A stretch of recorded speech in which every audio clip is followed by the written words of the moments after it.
wanted to get started with actually a new message series we're going to start today. And I made my own splash, okay? You guys ready for this?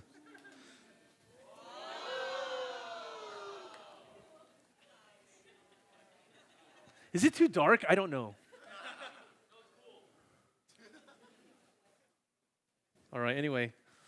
So we're going to be talking about temptation, okay? And that feeling, right? That feeling of wrestling with yourself, wrestling with temptation inside. You know, I think it's just something that all of you probably have dealt with. Many of you know the power of temptation, okay? And if you don't, then that probably means it's because you regularly give in to temptation. That's why you don't struggle with it. So C.S. Lewis talked about how, you know, who knows the power of the wind? Is it the person who stands up against the wind, or is it the person who lays down, right? If you lay down, you don't actually know the power of the wind. You know the power of the wind for the person who tries to resist against it. And so similarly with temptation, if you just regularly give in, you know, you just desert, then you're not going to know the power of temptation. Really, it's when you try to resist, right? When you try to fight against that. So it's a struggle, you know, with the things that we know we ought to do, and in fact, many of the things that we want to do. But then there's the reality of the things that we actually do, right? Like we want to exercise and eat better, but we want to lock in and study hard and not procrastinate. And 3 hours later, we're like, wait, what just happened, right? We want to be a better friend, but we can't help being envious and territorial with people. We want to avoid sexual immorality. We want to avoid maybe some things on the internet, but temptation lures us. For those of you who just came back from mission trips, like, it's awesome. You have all these plans, right? All these commitments, and then there's the reality of everyday life, and that is going to tempt you every single day to walk away from your commitments, right? I don't know how many times I've made commitments after a Sunday service, after a retreat, after a mission trip, and I experienced that war within, right, with temptation. So this whole dynamic, the Bible talks about it a lot, and this is kind of an aside, but one reason I really trust the Bible is not only because it's historically and scientifically accurate and all of that, but because it describes the world and the human heart better than anything I've ever seen. And so this dynamic of the human heart, of temptations, of the war within, like the Bible says that humans, all of us have been made in the image of God. That's just an amazing kind of thing to think about. That we have all been made in the image of God, that we are like God in a certain sense. We are precious. Every single person has a soul and it's precious. It's of infinite value. This is actually the basis upon which we have things like civil rights, anti-slavery, equality amongst genders, right? Like the only reason that's the case is because we've all been made in the image of God. If you get rid of that, then there's nothing wrong with slavery. There's nothing wrong with treating women as property, which is what most of civilization did for many, many years. There's nothing wrong with that because it's power, right? It's all about power. But the Bible says we've all been made in the image of God, and so we all have infinite value. And we have an incredible capacity to long for eternity. We have an incredible capacity for good. But we are also fallen. We're full of sin. And so we also have an incredible capacity for evil. And you look at the people that humanity has produced, right? We've produced amazing people like Mother Teresa or Nelson Mandela, Abraham Lincoln. I went to the Abraham Lincoln Museum recently. It's amazing. Like, I didn't really know too much about his life. But man, the struggles that he went through to kind of get the Emancipation Proclamation passed and the Civil War, all of that, like it was just kind of really amazing. He was such an amazing person. Humanity has also produced people like Pol Pot and Hitler, Jeffrey Dahmer, like just the capacity for good and evil, right? Well, that capacity is inside each of us as well. It's inside each of you. Because each of us have been made in the image of God, but also we have sin and evil in our hearts. And so at your best, You can bring so much good and love and blessing into the world. At your worst, man, it's pretty bad. And we have that war within. So this series is going to be to try to understand what the Bible says about that, about temptation, and then how we can defeat temptation to become the very best that God wanted us to be. So this word sin, okay, this word sin, what is sin? What is sin? I think sin has a lot of different factors and ways we can think about it. Here's one way that people think about sin: immoral choices that we make, right? Like, I sinned. I made an immoral choice. But the Bible's understanding of this is actually more nuanced than this. It's more nuanced than simply this. Because yes, you're responsible for your sin, like you choose your sin, but it's more than just a choice. Like, yes, you choose to sin, but then when you sin, more gets unleashed. So it's not like, everybody? Oh, yes, you all took algebra. Good job. All right, so let's say X is a bad choice, okay? A bad choice. You made an immoral choice. So one bad choice plus another bad choice equals two bad choices, right? Yeah, this is not what the Bible says, actually. This is not the dynamic of sin. Because actually, when you make bad choices, it leads to more bad choices, which leads to more bad choices, and it actually becomes more like a downward spiral. Like your anger, for example. I don't know how many of you have fully expressed your anger before towards someone. I'd imagine that maybe some of you haven't. But for those of you who have, or maybe you've seen someone who fully expressed their anger, what was that experience like? Yes, you chose to say something. Yes, you chose to get angry. But when you fully express that, suddenly the anger starts to possess you. And suddenly it takes on a power, and then you begin to say things that you never meant to say. You say things with power and kind of a force that's more powerful than you actually chose to do. Something else happened along the way. So I think sexual sin is like that too. I don't know when the first time was that when you were exposed to pornography. I think it's getting younger and younger. And ever since that point, what happened? I think many of you probably made choices to seek out after that. Well, one bad choice after one bad choice doesn't become two bad choices. It becomes a downward spiral. You start being drawn to it. It starts possessing you.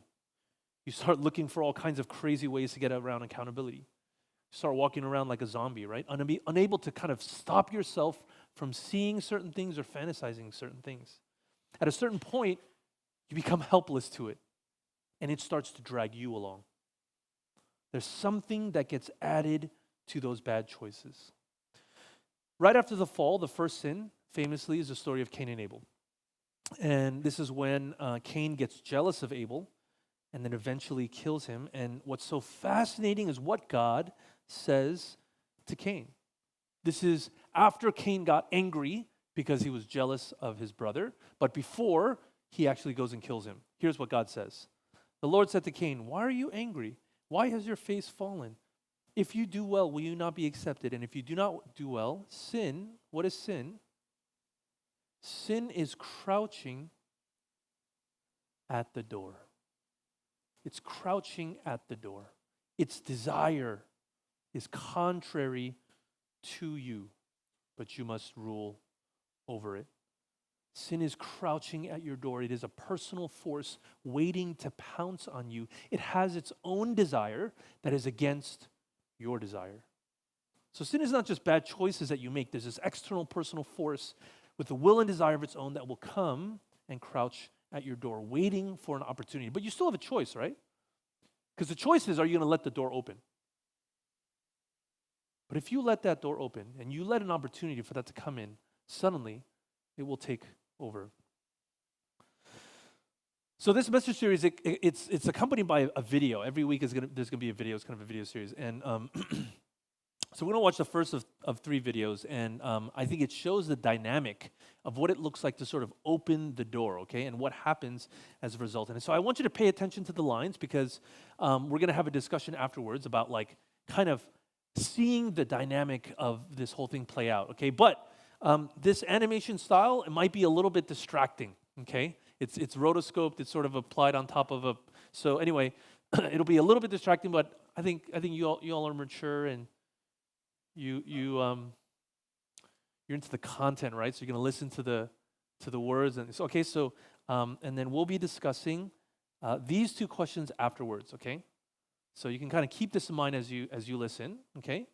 A line or moment that you thought was important, and then some of the steps that he took to sort of open that door, okay? All right, so let's go ahead and watch that.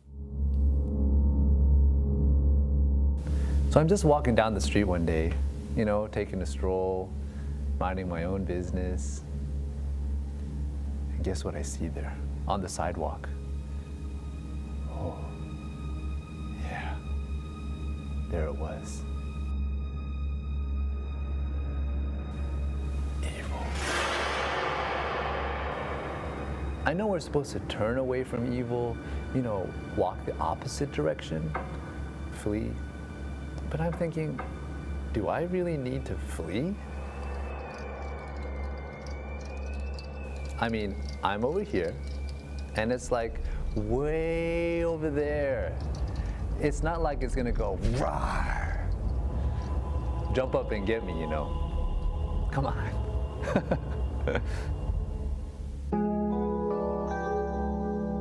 I just want to look. That's okay, right? I mean, I think it's very important for me to be able to know what is evil so that I'm not naive. I want to be able to discern what is wrong. I just want to take a step closer so that I can get a better view.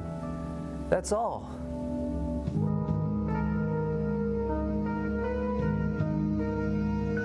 I'm so tired of people judging me just because I'm one step closer. You think you're so much better than me? Well, let me tell you, you're a Pharisee. That's all I gotta say. Hypocrite. It's a lot easier to see you when you're closer to it. And I don't even know if we should be calling it evil. Maybe something like evil, or my bad, or what about normal? It's sort of judgmental to call it evil, right? I mean, I wouldn't like to be called evil. It's no big deal, right? It's no big deal. Just touch it.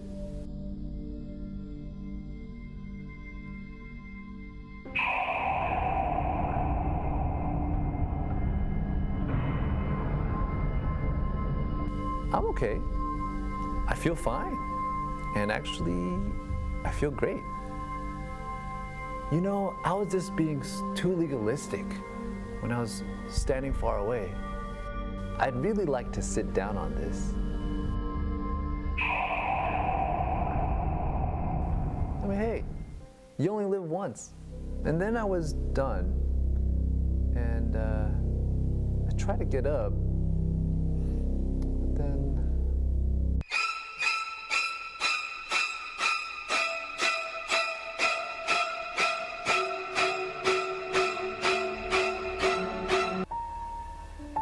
and that's how it all started.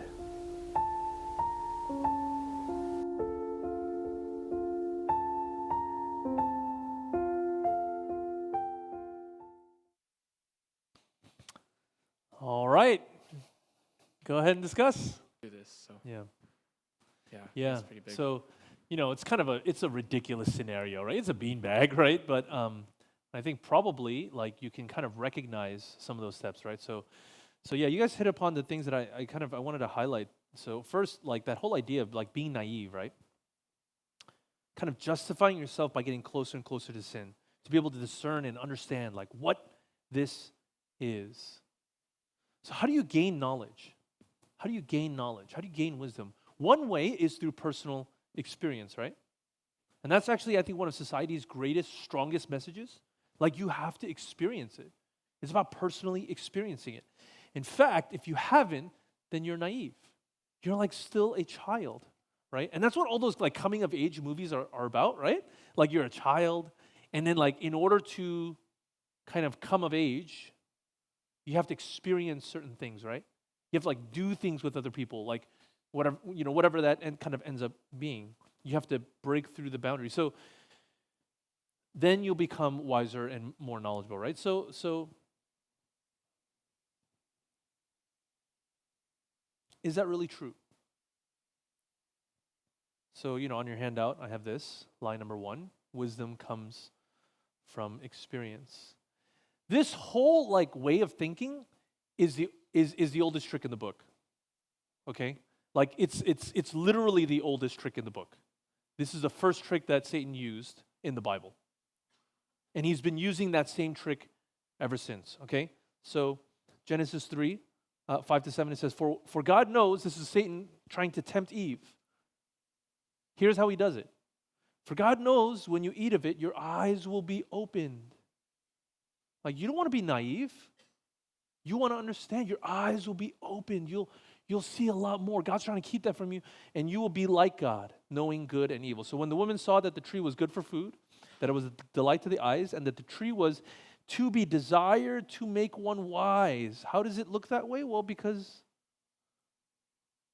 of the lie that Satan implanted. She took of its fruit and ate, and she also gave some to her husband who was with her, and he ate.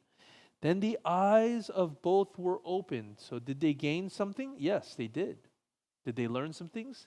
Yes, they did. But what else came along with that? And then they knew that they were naked.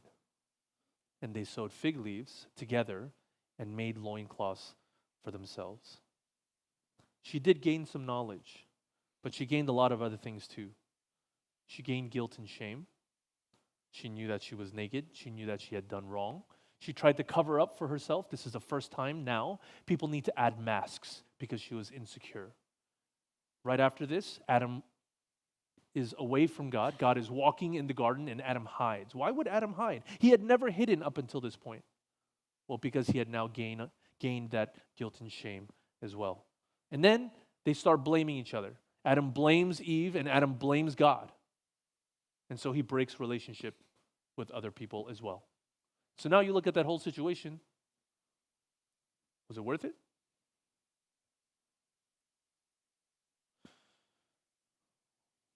Experience, yes, you'll gain some things, but is it worth it?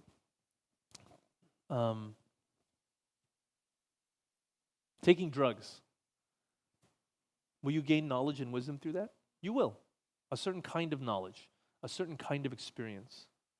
But you'll gain a lot of other things too. One of my closest friends in middle school, he started with weed, and then he started getting to other drugs, and then other ones, and he gained more and more experiences with those. He started to lose the ability to think. He started to lose the ability to relate with other people. He started to become paranoid. He wasn't able to hold down a job. His hands were constantly shaking. Is that worth it? How about cussing out your friends or your parents?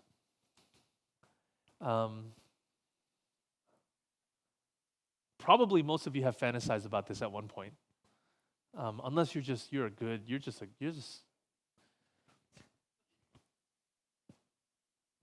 fantasize about that, just really giving it to them, like you give them a piece of your mind, like just powerful and cathartic way. Like, should you do that? Should you do that? Because if you did that, you'd learn some things, right? You'd gain some experience. What would happen if you did that? Would you understand friendship better?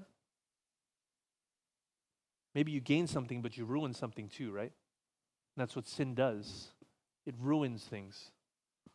Sin gives you experience and knowledge, but it also ruins things, and there's regret, and there's a loss of dignity. And so that's one of the lies that we get. There's another dynamic that we see in this video, and that's the slow progression, right? The little steps that he takes to get there. So I actually wanted to read our text together in groups of like maybe 3 or 4.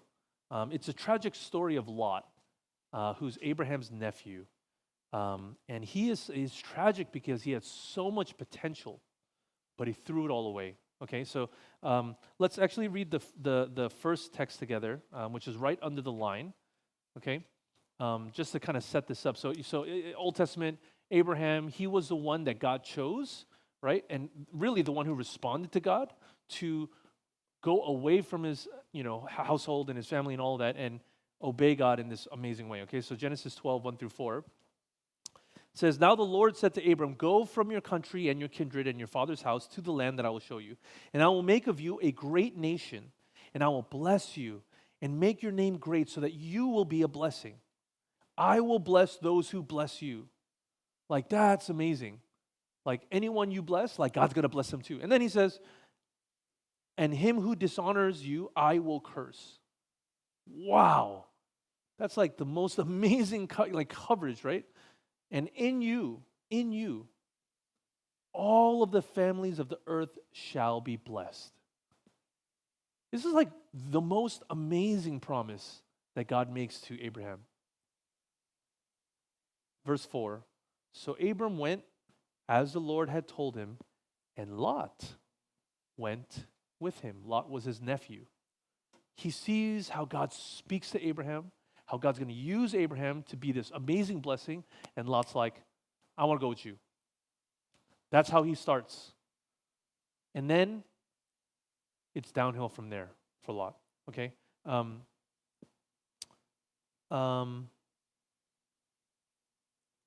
Okay, I'm just going to explain a couple things before we kind of read through the text. So,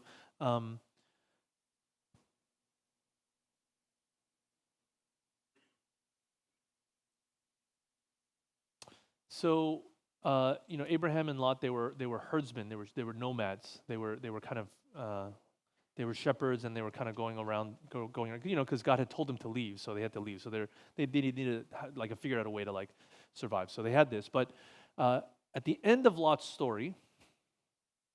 So Lot's story is not in the children's Bible, okay? Because Lot's story is actually really, he ends up in Sodom, okay? Sodom, if you remember, is one of the cities that God destroys. Okay, the reason why God destroys the city of Sodom is because it was one of the most wicked cities. The way that, again, I don't want to fully get into all this, but the wickedness of Sodom is shown through guests who come into Lot's house, and then the men of the city demand that Lot bring out those men so that they can rape them. And when Lot refuses, they wanted to kind of break down his house so that they can take these guests and rape them. Okay? This is like a normal situation in Sodom. This is how wicked this city had become. Okay? And Lot starts out here with Abraham, ends up in that city. Okay? It describes him as someone who sits at the gate of Sodom, meaning that he had become actually one of the leading men of the city, part of the city council, basically. So he goes from here to there. After all of this, after Sodom is destroyed and God has mercy on Lot and saves his family, he ends up living in a cave with his daughters. His daughters had been engaged to men in the city, okay, the men of Sodom, but they died because they were wicked. And it was just him and his daughters. And his daughters figured, well, we're never going to have kids. So they made their father drunk, and they lay with him, and then they had kids through their father. So this is Lot's story. This is how it ends for him. But where he starts is with Abraham, okay? And so what I want you to read now is sort of the text that kind of shows us how he got from there to there. Okay, so go ahead and read it in groups of like 2 or 3. And here are the discussion questions I want you to discuss after you read. At what point did Lot sin? I want you to pick the verse that you think he sinned, okay? And we'll say it all on three. Ready? 1, 2, 3. Yeah, it's hard, right? It's like, you could argue that he has not sinned this whole time. Right? Like, he just moved his tent. Is that sin? Is it sin to move your tent? No. Surely not. Is it sin to dwell in Sodom? Is it a sin to sit at the gate of Sodom and be part of the leading men there? And yet when he gets a message from God that God is going to destroy that city, and he tries to get his son-in-laws to leave the city, how much moral authority does he have? His sons-in-law thought that he was joking around. This is the operation of sin and temptation. Nobody jumps straight into sin. It's very rare, actually, to jump straight into sin. Everyone takes incremental steps until suddenly that's where you are. At what point did Lot sin? It's a hard question to answer, but every decision brings him closer and closer. Closer to sin and farther from God. Verse 10, it says, "And Lot lifted up his eyes and saw that the Jordan Valley was well watered everywhere, like the garden of the Lord." Bible's very clear that a lot of times the operation of sin starts with your eyes. What is it that you look at? What is it that you look at? And just in case we miss it, he makes sure to include a reference to Eden, the garden of the Lord. Because who was the first one to be tempted with their eyes? Eve. Looked at the fruit, saw that it was good for food. Ooh, I want that. What do you look at? What is it that you look at? What fills your eyes? You want to fight temptation? You want to fight the war within? You got to start with what you look at. And then he starts moving closer and closer and closer, right? We find later that his tent is closer to Sodom. Now, there's probably a lot of reasons why he did that, right? Like he knows it's a wicked city. I just want to get a little bit closer. Now, maybe it's because, I don't know, he was a shepherd, right? And so he needs good grazing for his sheep, and maybe they have good trading, right? Like he needs other stuff. So it's convenient to be next to Sodom, because then you can kind of do all of that, right? Well, in the next chapter, suddenly we find that he dwells inside the city. Oh, how did that happen? I thought you chose this land because it was good for grazing. Well, now you've gotten rid of all your sheep and you're living inside the city. Maybe you got tired of shepherd life. Maybe you got tired of being a nomad and walking around all the time with Abraham. Abraham was walking with God, and he's like, it's tiring. I don't want to keep doing that. It's so much easier in the city. Maybe now he's got 2 daughters, and maybe the school district is better in that city. It's just so much more convenient to move in there. And suddenly he's wanting the leading men. Is it a sin to move closer to Sodom? No. Do you think if you had gone up to Lot, like when he made these small decisions, and you said, "Hey, are you planning on living in the city?" What do you think Lot would have said? No, of course not. And yet later he finds himself there.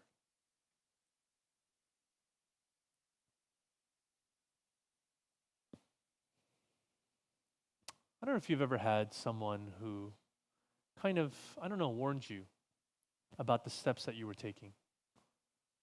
Like, are you sure you want to be back home for that long? Are you sure you want to spend a lot of time with those friends? Because, wait, weren't those the same friends that, led you into a lot of stuff? Are you sure you want to have unfiltered access to the internet, staying up late, scrolling on your phone when everybody else is sleeping? That can land you in a bad place, Are you sure you want to keep hanging out with that guy?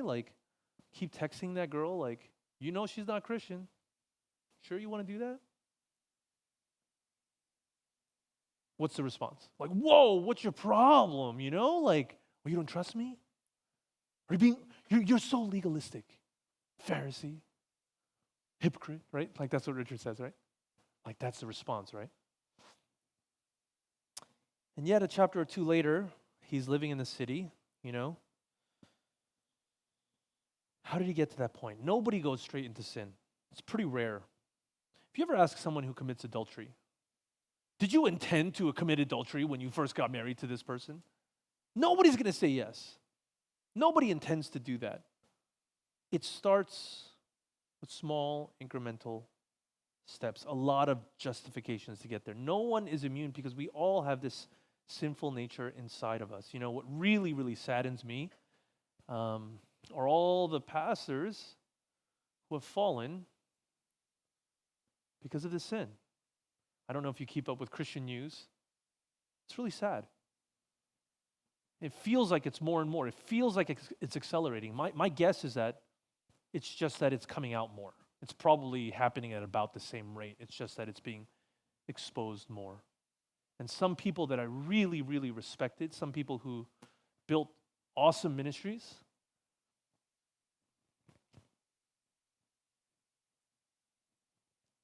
were exposed for what they've done. They profaned the name of God. They have damaged their families in ways that like it's hard to even think about. And of course, their ministries fall apart. This happened to Ravi Zacharias, who built an awesome ministry. And then we see kind of all the text messages and the things that he had done.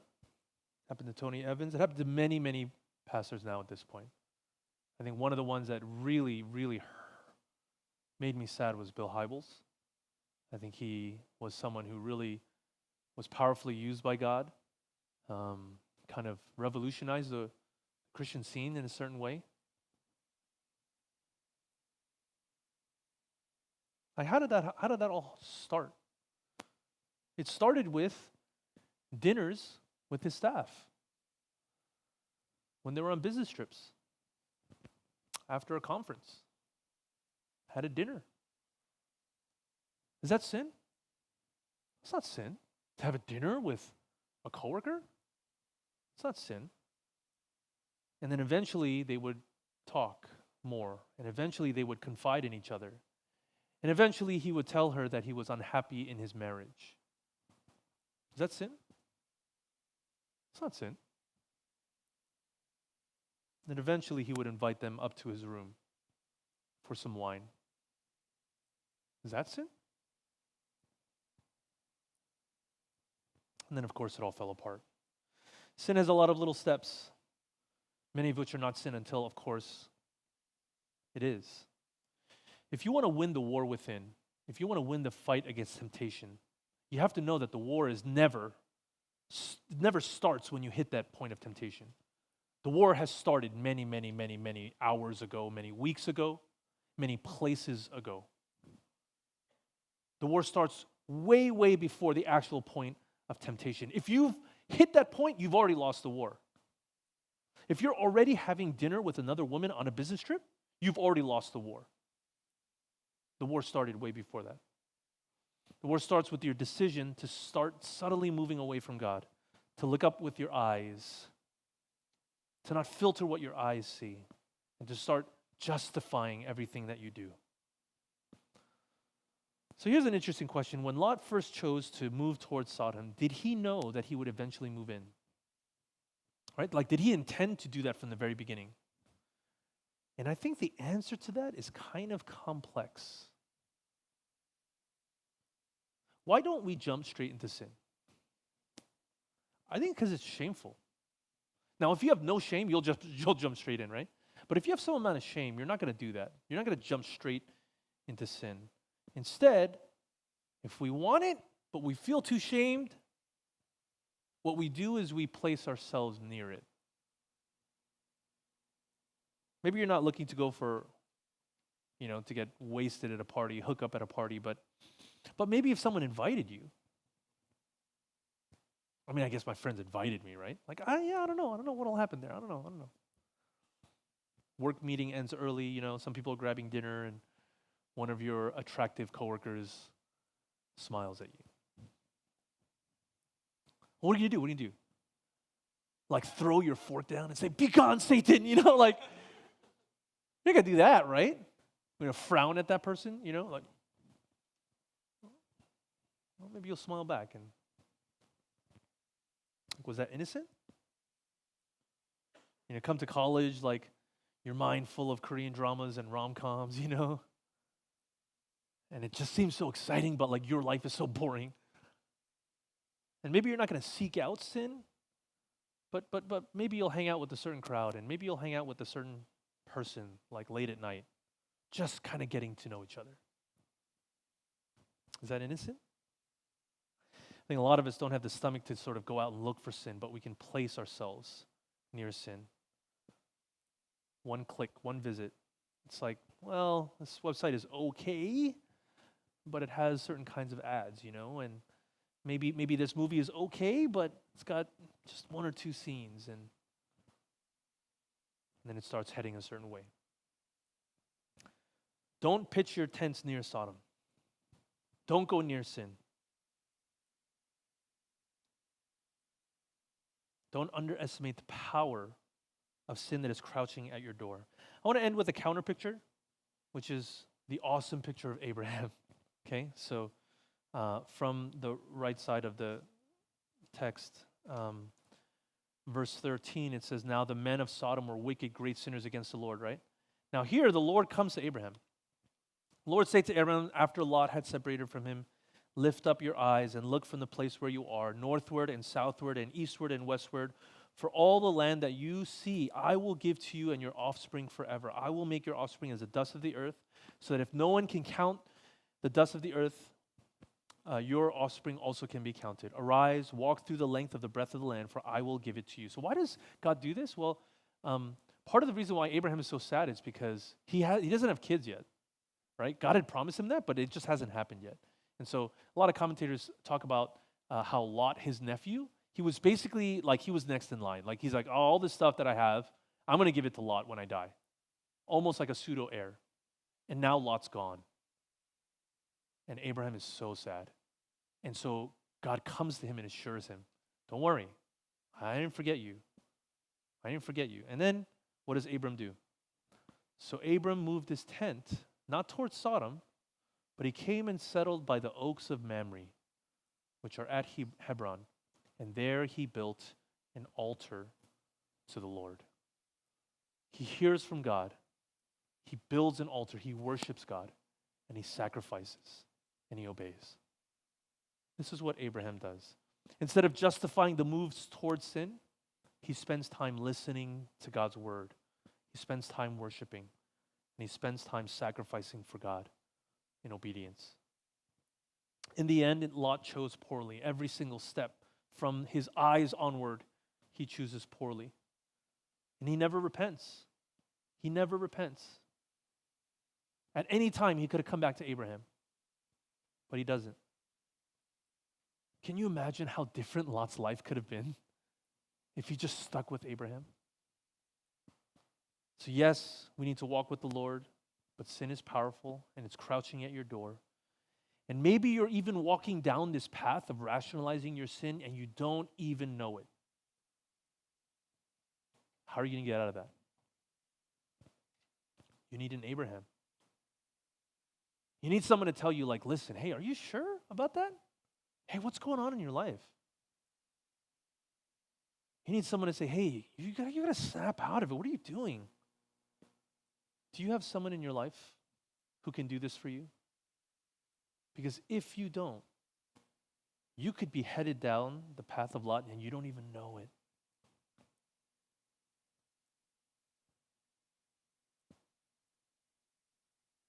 I want you to just think about, I just want to give you a chance to pray.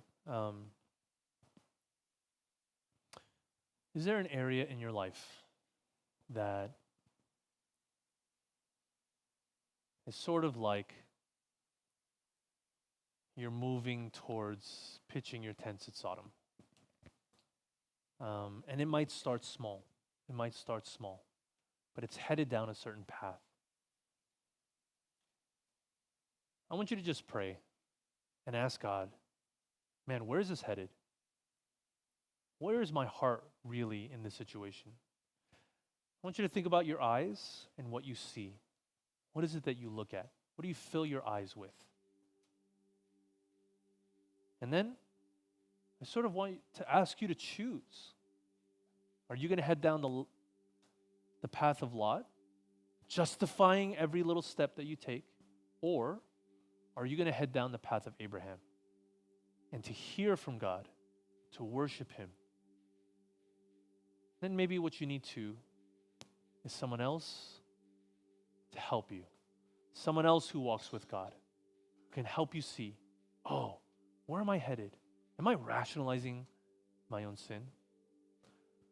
So let's pray. If I can have the band come up, just want you to pray and ask God, is there some way that I'm headed that I'm not even quite honest about myself with yet?